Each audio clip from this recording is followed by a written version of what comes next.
वायुमंडल का संगठन तथा संरचना। निकाल लो और देख लो, अपने अपने पेज में देखो सभी। एक पेज तुम यहाँ रखो सामने, तुम वहाँ पेज सामने रखो, तुम्हारे पास है बच्ची, दे दो इस बच्चे को। तो आज हम पढ़ने जा रहे हैं वायुमंडल का संगठन तथा संरचना। पृथ्वी के चारों ओर स्थित गैसीय आवरण को वायुमंडल कहा जाता है। हमारी जो पृथ्वी है, पृथ्वी गोल है, इस गोल पृथ्वी के चारों ओर वायु का जो आवरण घिरा हुआ है, इसी आवरण को हम क्या बोलते हैं? वायुमंडल बोलते हैं। वायुमंडल गैसों का एक लिफाफा है जो पृथ्वी को चारों ओर से घिरा हुआ है। माने पृथ्वी के ऊपर जहाँ तक वायु पाया जाता है, वायु का मंडल को ही हम क्या बोलेंगे?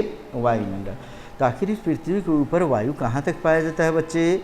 तो इस तरीके से हम इसको पढ़ेंगे कि वायुमंडल विभिन्न गैसों का यांत्रिक मिश्रण है जिसमें गैस सामान्य भौतिक नियमों के अनुसार पाए जाते हैं। माने समझो कि हमारे वायुमंडल में अलग अलग भौतिक नियमों के अनुसार वायु पाया जाता है।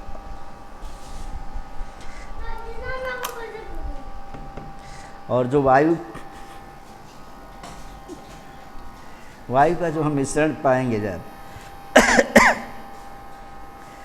तो कहीं कार्बन डाइऑक्साइड की मात्रा अधिक होती है, कहीं आर्गन की मात्रा अधिक होगी, कहीं नाइट्रोजन की मात्रा होगी, कहीं हाइड्रोजन की मात्रा अधिक होती है। माने विभिन्न प्रकार के गैस जो पाए जाते हैं बच्चे। इसमें हमने लिखा है, पेज पे ध्यान दो सभी, पेज पे ध्यान दो कि पृथ्वी के वायुमंडल में सर्वाधिक मात्रा में नाइट्रोजन गैस पाया जाता है। और नाइट्रोजन कितना %?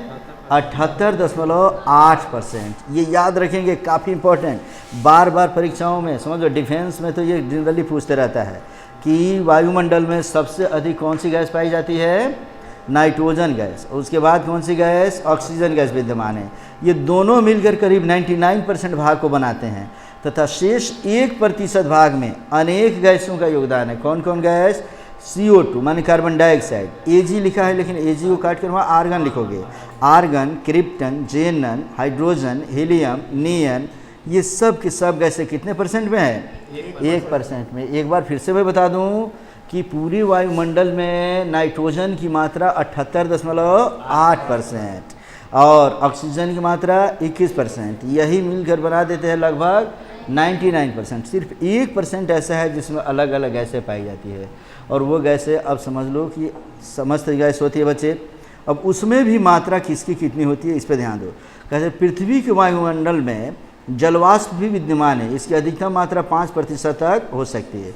माने वायुमंडल में सिर्फ जल ही नहीं है, जल के साथ क्या है? वाष्प भी है, माने धूल कण भी है। धूल कण के ऊपर जब जल के कण हल्के हल्के मिलते हैं, क्या कहलाएंगे? जलवाष्प हो जाते हैं बच्चे। तो वो 5% इसकी मात्रा हो सकती है। पूर्ण जलवाष्प का करीब 90% भाग सतह से करीब 5 किलोमीटर की ऊंचाई तक विद्यमान है। जलवाष्प का मौसमी परिवर्तन की दृष्टि से काफ़ी महत्वपूर्ण है। जलवाष्प जो भी होता है बच्चे, जलवाष्प की मात्रा पृथ्वी से कितनी ऊंचाई तक होती है? 90% 5 किलोमीटर की ऊंचाई तक। और वही है जो अलग अलग जगहों पे वहाँ के वस्तु स्थिति को बदलते रहते हैं। जैसे यहाँ की जलवाष्प अलग है, यहाँ का मौसम अलग हो जाएगा। रेगिस्तान का जलवाष्प की मात्रा अलग होगी तो वहाँ का मौसम अलग हो जाएगा। दिल्ली में जाएंगे अलग होगा, मुंबई जाएंगे अलग होगा, केरला जाएंगे अलग होगा। अलग अलग विश्व के देशों में जाएंगे तो अलग अलग जलवाष्प पाया जाता है। और जलवाष्प पृथ्वी के कितने किलोमीटर ऊंचाई तक जाता है? 90% तक जाएगा, 5 किलोमीटर की ऊंचाई तक। और वही प्रभावित करता है बच्चे। फिर आगे कह रहे हैं इसमें से पृथ्वी के वायुमंडल में धूल कण जैसे ठोस कण भी पाए जाते हैं। जब सूर्य की किरणें इन धूल किरणों से टकराती है तो प्रकिरणन के कारण सुबह और शाम को सूर्य का रंग लाल दिखाई देता है। इसे गोधूली रंग भी कहा जाता है। काफ़ी इंपॉर्टेंट, स्टार लगा लो, बगल में VVI भी लिखा हुआ है, देख लो तुम लोग। ये क्वेश्चन पूछता है कि सुबह और शाम के समय सूर्य की किरणें लाल क्यों दिखाई देती है? तो उसके लिए हम बताएंगे सूर्य की किरणों के लाल होने का मुख्य कारण क्या है। नंबर 1 में देगा प्रकाश का परावर्तन, 2 में देगा प्रकाश का अपवर्तन, 3 में देगा प्रकाश का विकिरण। तो इन तीनों में से कौन होगा? कोई नहीं। चौथा देगा इनमें से कोई नहीं, तो क्या टिक मारेंगे? इनमें से कोई नहीं। लेकिन अगर दे दे प्रकाश का प्रकिरणन, स्कैटरिंग, आ समझ में ना जी, तो उसे हम क्या कहेंगे? वही मूल उसका आंसर हो जाएगा। और ये इंपॉर्टेंट है, VVI लगा रखा हूँ मैं, याद रखोगे इसमें। अब देखो बच्चे, इसमें से हम बताते हैं कि 62,000 घन किलोमीटर माने स्थल से अवशोषण करता है। हमारा जो आकाश है, जो बादल है, समझो कि पृथ्वी के नीचे से पृथ्वी पर जो भी जल की मात्रा होती है, कितना % अवशोषण कहाँ से करता है, इस चीज़ को पूछता है। तो हमारे पृथ्वी पर 62,000 घन किलोमीटर या स्थल से अवशोषण होता है, माने 19%, मात्र 19% स्थल से जल का अवशोषण किया जाता है, और बाकी 81% जिसमें 3,25,000 घन किलोमीटर सागर से और 95,000 घन किलोमीटर वर्षा के रूप में हमें प्राप्त होती है। फिर से एक बार समझ लो, जो भी जलवाष्प होता है वायुमंडल से निकलकर समझो कि आसमान में जो उड़ कर जाता है, जो घना होता है, संघनित होता है, पुनः बारिश के रूप में हमारी पृथ्वी पर आ पड़ता है। तो जो पानी की कितनी मात्रा कहाँ से जाती है, तो याद रखेंगे स्थल जो स्थलीय हिस्सा है वहाँ से 19% जल जाएगा, ठीक है। और सागर से कितना, सागर से और माने वर्षा के रूप में जो पानी होता है उससे, दोनों से मिलाकर 81% इतना जल की मात्रा ऊपर जाता है। आगे फिर इसमें दिया है कि पृथ्वी के वायुमंडल में अल्प मात्रा में धुएं और नमक के कण भी पाए जाते हैं। वायुमंडल में सिर्फ गैस ही नहीं पाए जाते, सिर्फ जलवाष्प ही नहीं पाए जाते, सिर्फ धूल कण ही नहीं पाए जाते हैं, और क्या क्या पाया जाता है, धुआं भी और नमक भी। और ये सब आर्द्रताग्राही है, माने आर्द्रताग्राही नमक का कार्य करते हैं। माने समझ लो इसी के चारों ओर वर्षा के बूंदों का निर्माण होता है, जिससे वर्षा होती है। वर्षा का पानी डायरेक्ट नहीं गिरता बच्चे, वर्षा का पानी जो होता है जब यहाँ से धुआं जाता है और नमक के कण जाते हैं। नमक के कण कैसे जाएगा, कभी देखना है तो ये क्या करना ना कि तावा पे थोड़ा सा नमक रख देना, हल्का सा उसको गर्म करके जीभ को खोल देना है, तुम्हें पता चलेगा जीभ में नमक की मात्रा लगातार जा रही है। कभी देखा कि नहीं जी, मुंह खोल के किचन में खाना बनाएगा, नमक डाल के ना तो लगेगा जीभ नमकीन हो गया। इससे समझ लो कि नमक उड़ता है और ऊपर जाता है, समझिए बच्चे। तो इस तरीके से तो उसी नमक के कण के ऊपर, धूल कण के ऊपर, धुएं के कण के ऊपर वाष्प की मात्रा धीरे धीरे पड़ती और संघनित होती है, और वही पृथ्वी पर बूंद के रूप में वापस आ जाती है, जिससे वर्षा होता है। तो इस तरीके से हमने पढ़ा कि वायुमंडल किसे कहते हैं, पृथ्वी पर वायुमंडल में कौन कौन सी गैसें विद्यमान हैं, किस गैस की मात्रा सबसे अधिक है, और सबसे अधिक कौन कौन गैस कवर करता है, नाइट्रोजन तथा ऑक्सीजन, और बाकी गैसों में 1% पे बाकी कार्बन डाइऑक्साइड से लेकर कार्बन मोनोऑक्साइड से लेकर सल्फर डाइऑक्साइड से लेकर आर्गन, क्रिप्टन, जेनन, रेनन, हीलियम, हाइड्रोजन, ये सभी गैसें पाई जाती है। उसके बाद जल और वाष्प की मात्रा कितनी होती है, कितना % पृथ्वी से माने जो जल जाता है स्थल भाग से कितना % जाता है, उसके बाद सागर से और वर्षा जल से कितना % जल, यहाँ तक पढ़ लिए हो। अगर इसको ऑब्जेक्टिव क्वेश्चन बनाकर मैं पूछूं तो बता सकते हो तुम लोग, टेस्ट लूँगा मैं बच्चा। तो अब हम पढ़ेंगे वायुमंडल का संरचना। अब वायुमंडल जो हमारी पृथ्वी की ऊपर वायु जहाँ तक पाया जाता है उस मंडल को ही हम क्या बोलते हैं, वायुमंडल। तो इसकी वायुमंडल की एक सामान्य संरचना पहले पढ़ेंगे, उसके बाद इसका वर्गीकरण पढ़ेंगे। तो पहले वीडियो में हम पढ़ रहे हैं वायुमंडल का संरचना। पेज सामने रखे रहो बच्चे। कहते हैं वायुमंडल का अधिकतम ऊपरी विस्तार 10,000 किलोमीटर तक बताई जाती है, परंतु सतह से 800 किलोमीटर ऊंचाई वाला वायुमंडल भाग मानव के विशेष रुचि रखता है। माने समझ लो अगर हम पृथ्वी की बात करें तो कितना किलोमीटर ऊपर ऊंचाई तक समझो कि वायुमंडल पाया जाएगा, 10,000 किलोमीटर तक। लेकिन जो वायुमंडल हम लोगों को प्रभावित करता है, जिससे हम लाभान्वित हो सकते हैं और हम में विशेष रुचि हम उसमें रखते हैं, वो मात्र कितना किलोमीटर, 800 किलोमीटर ऊंचाई तक जाएंगे ना, तो वो हमारे लिए काम की चीज़ है बच्चे। एस्ट्रोलर के अनुसार समस्त वायुमंडल का करीब 97% भाग पृथ्वी के सतह से मात्र 29 किलोमीटर की ऊंचाई तक ही है। माने हमें जितनी ज़रूरत है जिस वायुमंडल का, उसका 97% भाग मात्र कितने किलोमीटर तक पाया जाएगा, 29 किलोमीटर तक। समझ में आ गया। 29 किलोमीटर किसने कहा बच्चा, एस्ट्रोलर ने कहा, तो इसे याद रखोगे। अब करेंगे समस्त वायुमंडल का 99% भाग सतह से मात्र 32 किलोमीटर तक विस्ताप है, माने विस्तारित है। माने पृथ्वी के सतह से हम जैसे जैसे ऊपर जाएंगे 99% जो वायुमंडल का हिस्सा है, जो गैसीय आवरण है, कहाँ तक पाया जाएगा, 32 किलोमीटर। 32 किलोमीटर के बाद का जो हिस्सा हो जाएगा उसमें बहुत कम माने समझो कि वायु का मंडल पाया जाएगा। क्लियर है बॉय। अब कहते हैं इसमें जल शिखर क्या है, तो कहते हैं जल शिखर के द्वारा बादल में बिखरे जल को संग्रह किया जाता है। माने 4-5 लाख बूंद मिलकर, समझ गए ना, और जब एक जगह इकट्ठे होते हैं, संघनित होते हैं, तो उसी को हम क्या कहते हैं, जल शिखर के रूप में जल शिखर कहते हैं। अब कहता है कि वायुमंडल को कई परतों में विभाजित किया जाता है। तो अभी तक हमने पढ़ा वायुमंडल को कई परत में जो विभाजित करेंगे उसमें से समझो कि पहला जो मंडल होता है वायुमंडल का उसे हम कहते हैं परिवर्तन मंडल या क्षोभ मंडल या अधोमंडल या ट्रोपोस्फेयर। क्लियर है बच्चे? इंग्लिश में पूछेगा तो ट्रोपोस्फेयर, नहीं तो परिवर्तन मंडल, क्षोभ मंडल, अधोमंडल। यह वायुमंडल की पहली परत है जो पृथ्वी के सतह से संबंधित है। इसका औसत विस्तार 0 से 12 किलोमीटर की ऊंचाई के बीच, परंतु विषुवत रेखा के बीच इसका विस्तार 0 से 16 से 18 किलोमीटर ऊंचाई के बीच और ध्रुवों के पास 0 से 6 से लेकर 8 किलोमीटर की ऊंचाई के बीच होती है। कुल मिलाकर समझ लो, यदि हम पृथ्वी की बात करें तो पूरी पृथ्वी, चूँकि पृथ्वी हमारी क्या है, गोल है, तो अगर ध्रुवों की बात करें तो ध्रुव पर वायुमंडल का विस्तार कहाँ तक होगा, माने वहाँ से 6 किलोमीटर से लेकर 8 किलोमीटर तक। क्यों होगा बच्चा? वहाँ ठंड रहता है। ध्यान से समझते जाओ क्यों। वहाँ क्या रहता है? ठंड। ठंड के वजह से जो चीज़ें जितनी गर्म होती है ना उतनी हल्की हो जाती है। गैसों को जब गर्म करेंगे हम, पानी को गर्म करेंगे तो वाष्प में बदलेगा, वाष्प में बदलेगा, तो जहाँ गर्मी रहेगा वहाँ वो माने गर्म होगा, तो गर्म होगा तो वाष्प क्या होगा, ज़्यादा ऊपर तक जाएगा। और जहाँ ठंडी रहेगा वहाँ जल वाष्प हल्का रहेगा लेकिन ज़्यादा ऊंचा जा नहीं पाता। और 6 से 8 किलोमीटर तक जब जाता है ऊंचा ना, तो वहीं से जाकर संघनित होना शुरू, भारी होना, बादल बनना शुरू हो जाता है और वहीं लगता है कि वो अब नीचे गिर जाएगा। लेकिन विषुवत रेखा पे चूँकि सूर्य की किरणें सालों भर सीधी पड़ती है, इसके वजह से विषुवत रेखा जो भी होती है वहाँ पर समझो कि गर्मी की वजह से वहाँ की वायुमंडल की परतें ज़्यादा ऊंची तक जाती है। तो कितना किलोमीटर तक? 16 से 18 किलोमीटर। अब हम औसत निकालते हैं कैसे? दोनों को जोड़कर 2 से भाग दे देंगे तो औसत निकल जाता है। इसीलिए समझो कि ये औसत अगर कहा जाए कि औसत विस्तार कितना किलोमीटर, तो 0 से लेके 12 किलोमीटर तक ऊंचाई तक। जिस बच्चे के पास नोट्स नहीं है घबराने की ज़रूरत नहीं है, ये वीडियो में बना रहा हूँ, तुम घर पे जाके इस वीडियो को देखोगे, एक बार 2 बार ये नोट्स देख लो। इस तरीके से नोट्स सामने रहेगा तुम लोगों को, और यही मैं समझा रहा हूँ ऊपर नीचे करके, तो तुम लिख भी सकते हो, नोट्स भी मिल जाएगा, और इसको स्टॉप कर करके पॉज करके तुम लिख सकते हो।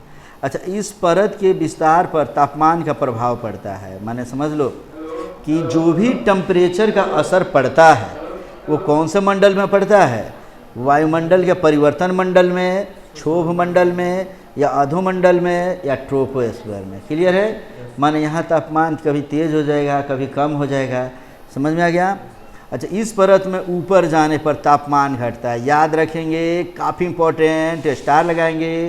पृथ्वी पर, पृथ्वी के क्षोभ मंडल में जैसे जैसे हम ऊपर जाते हैं, प्रत्येक 165 मीटर की ऊंचाई पर 1 डिग्री सेल्सियस तापमान घट जाता है। ट्रिपल स्टार लगा लेना। डिफेंस का most important question, SSC railway का काफ़ी इम्पोर्टेंट क्वेश्चन कि 165 किलोमीटर की ऊंचाई, मीटर ऊंचा जाने पर तापमान कितना घट जाएगा? 1 डिग्री सेल्सियस। और 1000 मीटर अगर चले जाए ऊपर हम, तब तापमान कितना घट जाएगा? 6.5 डिग्री सेल्सियस घट जाएगा बच्चे। और अगर 1000 फीट अगर ऊपर जाते हैं हम लोग, तब घटेगा 3.4 डिग्री। यहाँ फ़ारेनहाइट दिया है, लेकिन फ़ारेनहाइट न देकर उसको हम लोग फ़ारेनहाइट ही करेंगे बच्चे, क्योंकि ये फीट कह रहा है। आ रहा समझ में ना? मीटर को किस में बदल दिया है? फीट में। याद रखेंगे, जनरली 1 मीटर में 3 फीट होते हैं। समझ में आ रहा है ना तुम लोगों को? तो उसी के दर से तापमान घटते हैं। किसके? दाब की वजह से टेम्परेचर पे। हाँ, तो जैसे जैसे ऊंचाई पे जाओगे ना, दाब भी क्या होगा? कम हो जाएगा। जब टेम्परेचर कम हो जाएगा तो दाब भी कम हो जाएगा। कुकर में खाना बनाया जाता है, तो कुकर में देख लो, जैसे ही हम टेम्परेचर देते हैं, ताप अधिक होता है तो दाब अधिक बनने लगता है।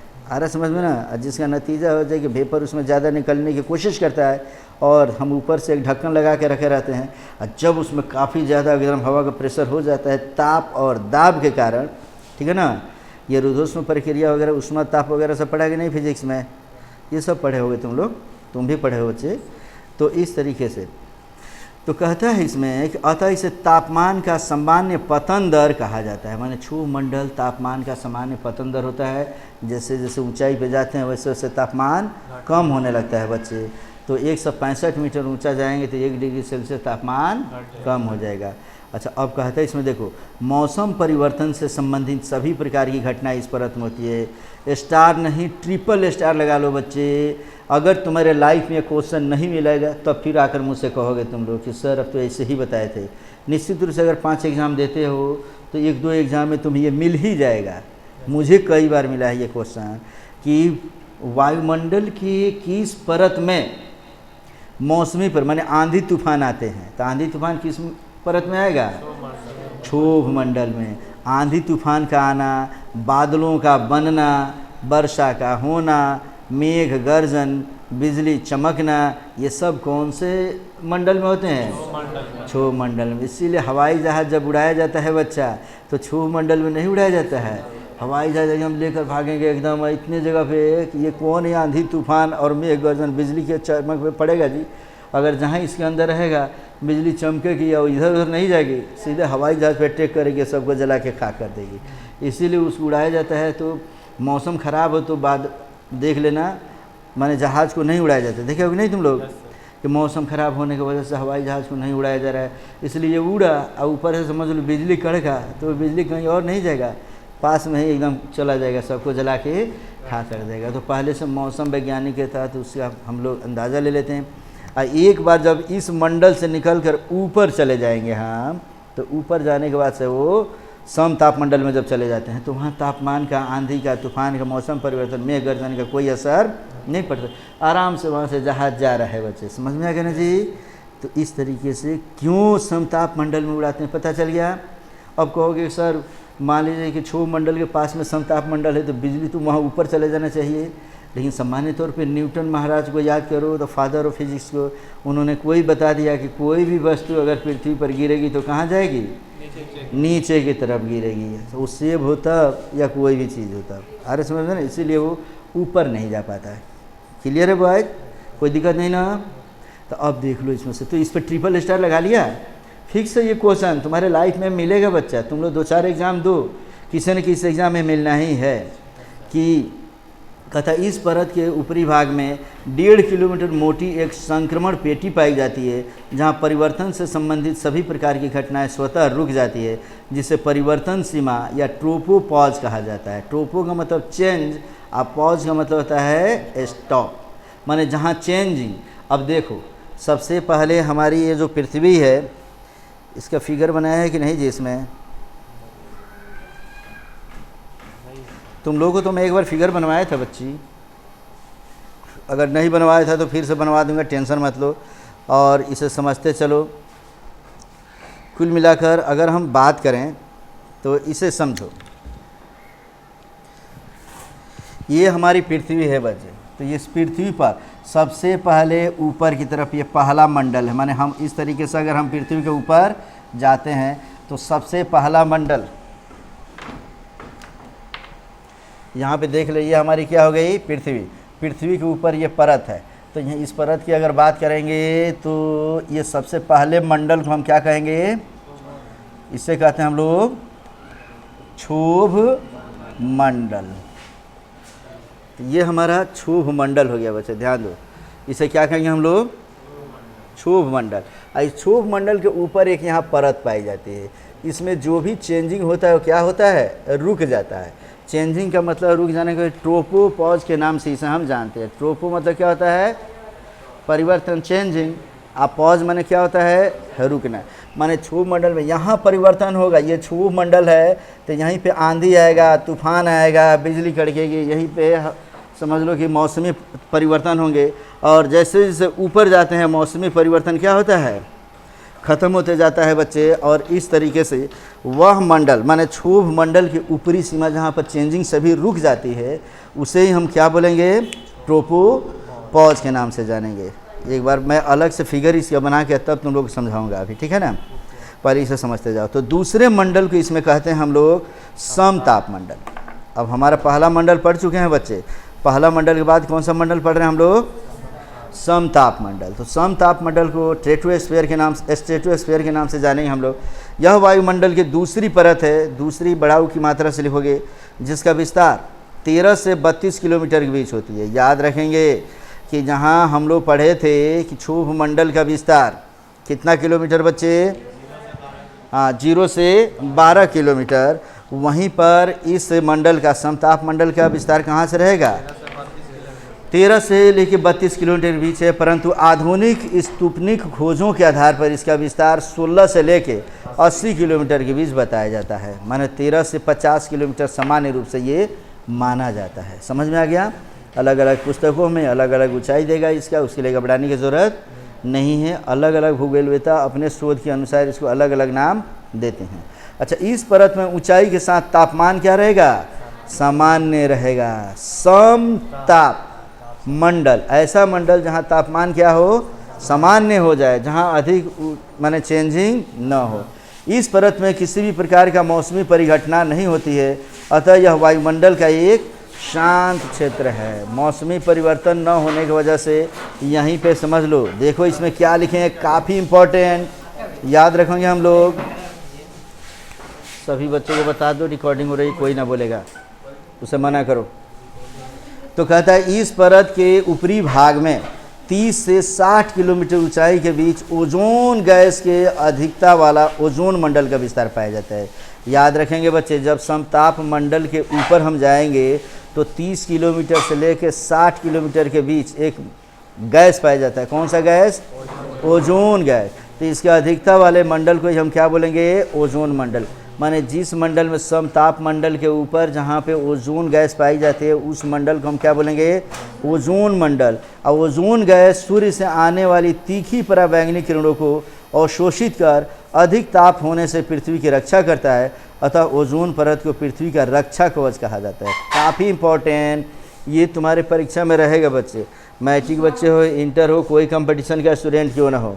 ओजोन परत से संबंधित एक क्वेश्चन, सूर्य से जब किरणें निकलती है बच्चे तो उसमें से कई प्रकार की अच्छी बुरी सभी किरणें निकलती है। उसमें एक पराबैंगनी किरण होती है, उन किरणों को ओजोन परत क्या करता है? सोख लेता है, एब्जर्व कर लेता है। जैसे हम लोग पानी पीते हैं अगर आरओ का, तो क्या करता है, जितने कीटाणु वगैरह बैक्टीरिया होते हैं सबको एब्जर्व करके हमें स्वच्छ पानी कैसे दे देता है। ऊपर वाले ने एक ऐसा ही आरओ बना दिया है वायुमंडल में। ओजोन मंडल उस प्रकार छानने का काम करता है, तो वो छान लेता है, जितने दूषित चीज़ें हैं उन किरणों को अपने पास रोक लेता है। ओजोन गैस का सामान्य सूत्र होता है O3, इसे याद रखोगे। तो वो तो एब्जर्व कर लिया और हमें भेज दिया कौन सा किरण? स्वच्छ किरणें, आराम से साफ किरणें। वही जब हम अपने शरीर में पाते हैं तो सूर्य की किरणों में समझो कि विटामिन डी पाया जाता है। विटामिन डी की अगर कमी हो जाए तो हड्डियाँ हमारी कमज़ोर पड़ जाती है। समझ में आ गया ना जी? कभी कभी देखे हो दक्षिण अफ्रीका के लोग ज़्यादा मजबूत होंगे कि बोलो जम्मू कश्मीर के? दक्षिण के लंबे चौड़े एकदम होते हैं, एकदम दांत तो दांत है उनका, नाक भी बड़ा बड़ा, मुंह भी बड़ा बड़ा, होंठ भी बड़ा बड़ा होता है बच्चे। हड्डियां काफ़ी मजबूत होती है, अगर पकड़ लिए एक हाथ से तो फिर कड़कड़ा के रख देते हैं। क्यों?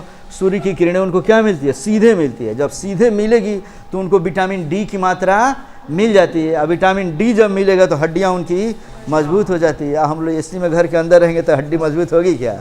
नहीं होगी बच्चे। आ रहा है समझ में ना?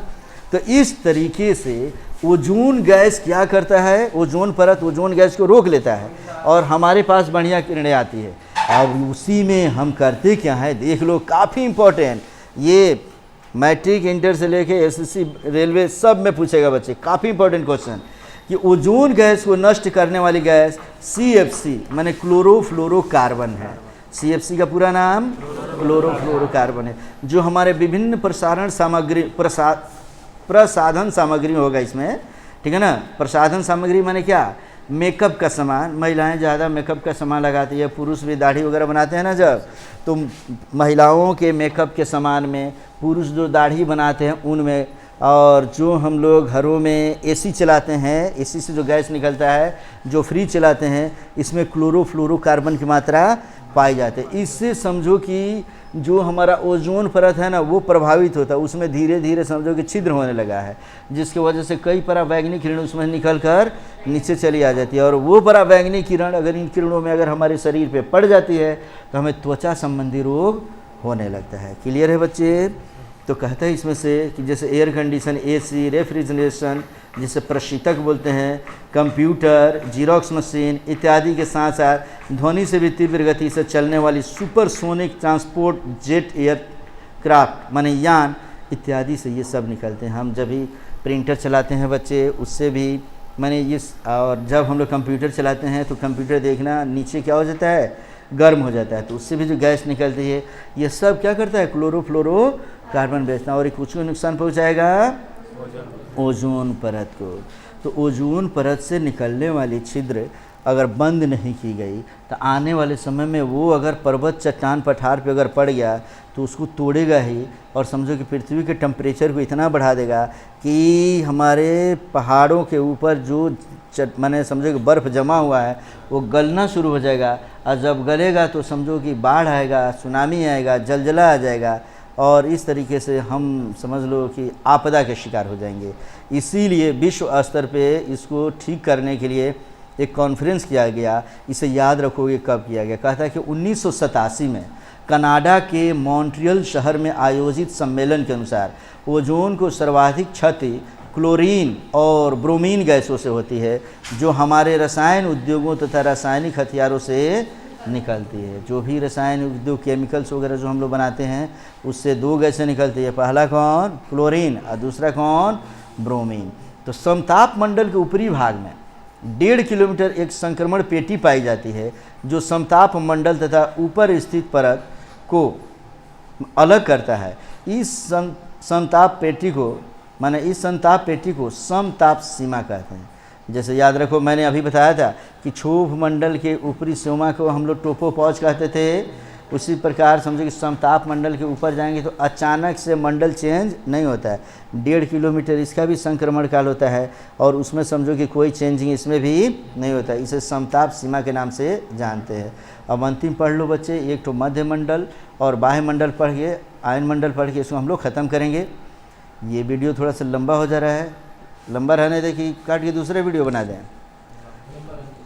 एक ही में पढ़ लो इसको, ठीक है ना। अच्छा, इस परत में कहता है कि इस परत में ऊंचाई के साथ तापमान कम होता है। माने समझ, मध्य मंडल, कौन सा मंडल हम पढ़ रहे हैं, मध्य मंडल। यह वायुमंडल की तीसरी परत है जिसका विस्तार 50 से 80 किलोमीटर के बीच है। याद रखेंगे 0 से लेके 12 किलोमीटर तक था कौन, क्षोभ मंडल।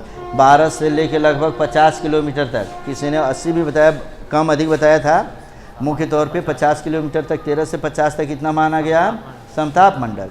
और इसे हम कौन सा मंडल कहेंगे, मध्य मंडल। 50 से लेकर 80 किलोमीटर। इस परत में ऊंचाई के साथ तापमान कम होता है। खूब बढ़िया समझो कि शुरुआती क्षोभ मंडल में जैसे जैसे ऊंचा होते जाएंगे तापमान कम होते जाएगा। समताप मंडल में जब जाएंगे तापमान स्थिर हो जाएगा, उसमें कोई चेंजिंग नहीं होता है। एरोप्लेन वगैरह कौन से मंडल में उड़ेगा, समताप मंडल। इसमें नहीं लिखा है लेकिन मैं समझा देता हूँ, तुमको बार बार पूछा है, मेरे एग्जाम में भी पूछा है कि एरोप्लेन कौन से मंडल में उड़ता है जी, समताप मंडल में। पूछेगा अगर एक्सप्लेनेशन के साथ क्यों उड़ता है बता सकते हो तुम लोग।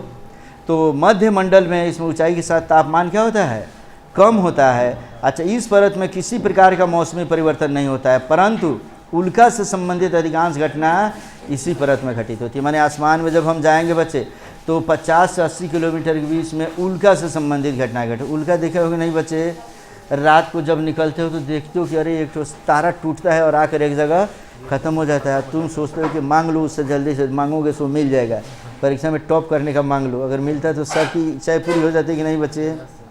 तो गॉड टू सी ग्रेट हो पिक्चर देखने से काम नहीं चलेगा, आ रहा समझ में ना ये। लेकिन होता क्या है ना, आकाशीय पिंड जब टूटते हैं अब पृथ्वी के गुरुत्वाकर्षण शक्ति के अंदर जब आते हैं तो इसके टेम्परेचर से रगड़ से क्या होते हैं, वो जल उठते हैं। जलते हैं तो एकदम लगेगा कि एकदम तारा टूट के आ रहा है, और जब वो जल के खाक होकर ख़त्म हो जाएगा तो लगेगा ये तो बुझ गया, मांग लो उसी बीच में तब तक।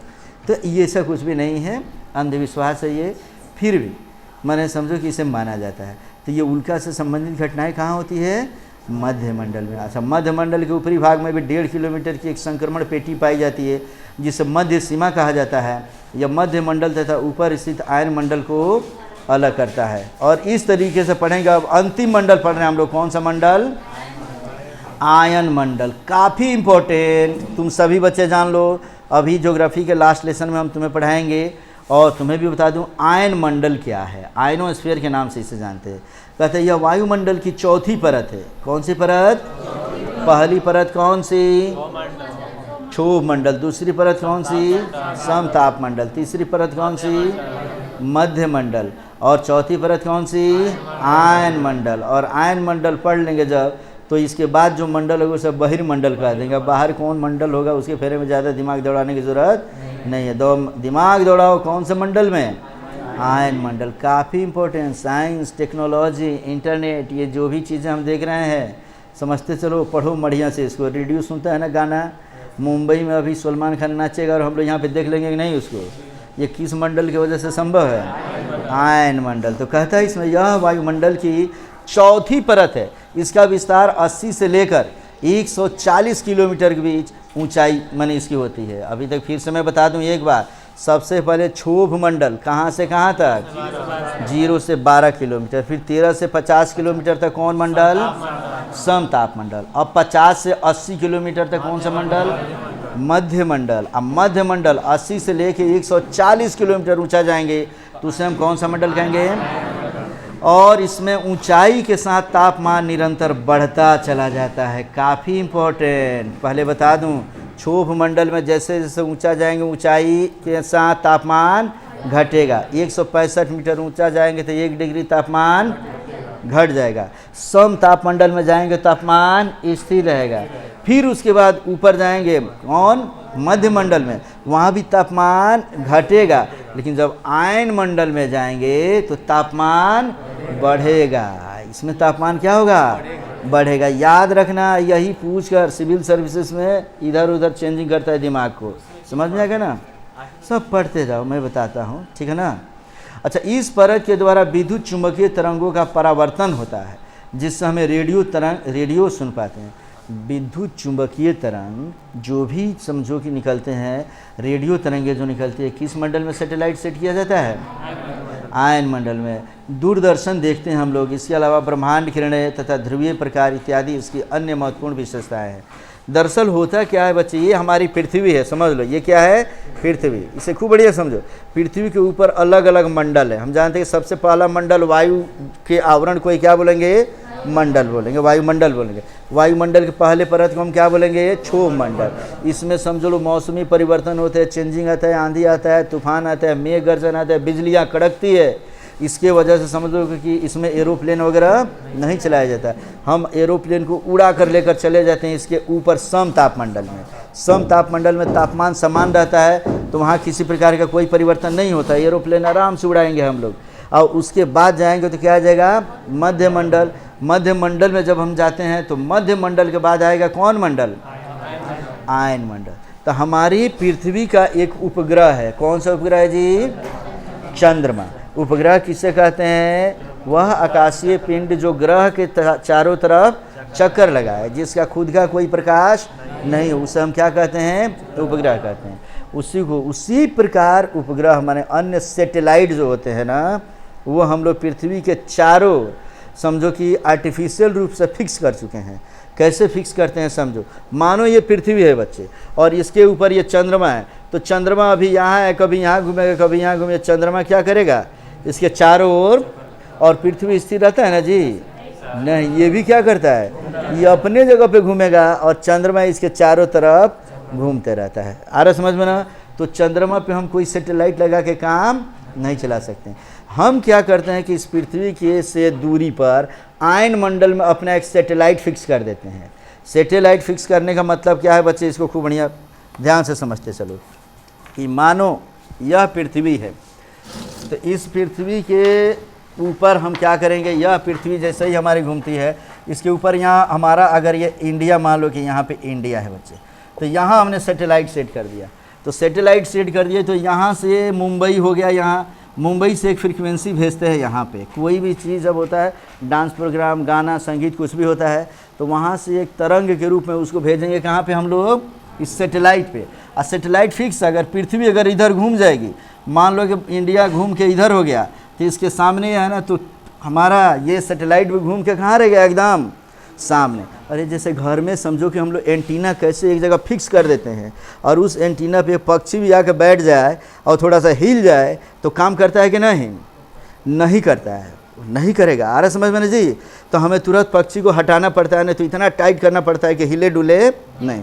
तो ये सैटेलाइट को भी ऐसे फिक्स किया जाता है ना, जैसे जैसे इंडिया के अगर सिर पे है तो अगर पृथ्वी घूमेगी तो ये सैटेलाइट भी ऐसे ही क्या करेगा, चारों तरफ घूमते रहेगा। तो यहाँ अगर कोई घटना होती है अमेरिका में, ये सैटेलाइट पे भेज दिया या भारत वाला यहाँ पे भेज दिया। अब वो समझो कि अब जहाँ जहाँ तुम लोग मोबाइल ले रखे हो या इंटरनेट ले रखे हो या टीवी ले रखे हो, उसको चालू करोगे तो ये यहाँ से चारों तरफ तरंगों को क्या करता है, भेजता है।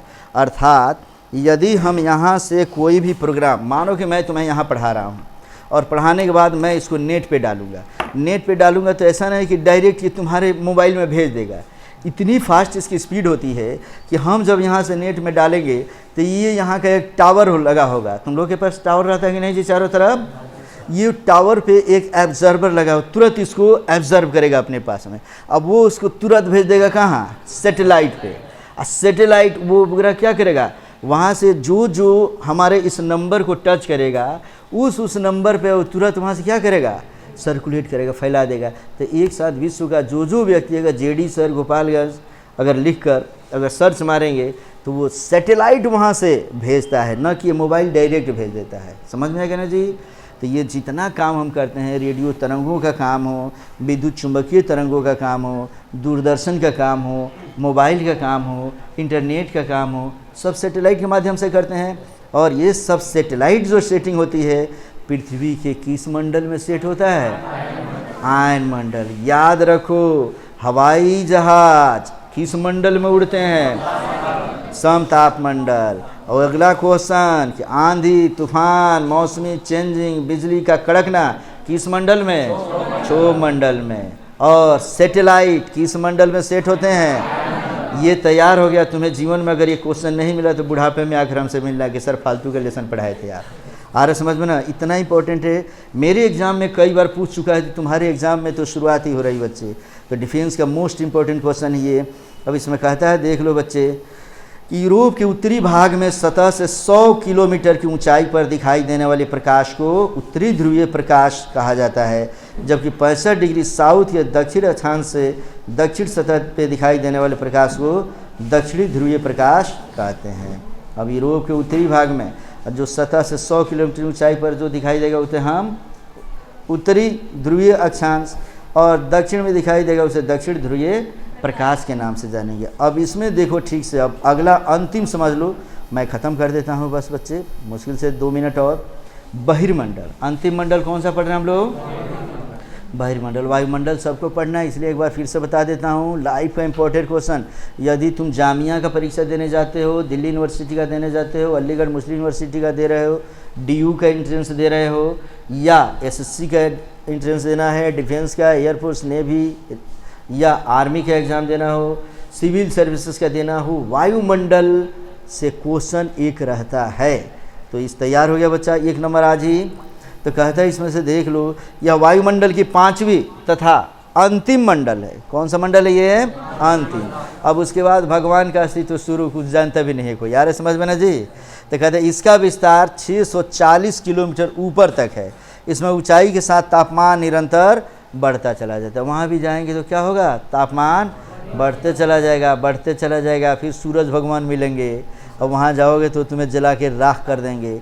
इसलिए ईश्वर कहता है, खबरदार, रहना है तो तुम आयन मंडल तक रहो, बाह्य मंडल में अगर आएगा तो यहाँ मेरा अस्तित्व है। लोग कहते हैं नहीं कि अब ऊपर वाले ही इंसाफ करेंगे, तो ऊपर वाले का अस्तित्व वहाँ शुरू होता है बच्चे, ठीक है ना। लास्ट के दोनों मंडल में तो वायुमंडल नहीं होते, लेकिन बिना प्रेशर के दाब कैसे बढ़ते। दाब नहीं कि यहाँ दाब की बातें नहीं हो रही बच्चे, टेम्परेचर की ऐसे ही अस्तित्व की रचना की गई। जैसे तुम ऊपर जाओगे तो फिर वहाँ तारों का अस्तित्व शुरू हो जाता है, ठीक है ना जी।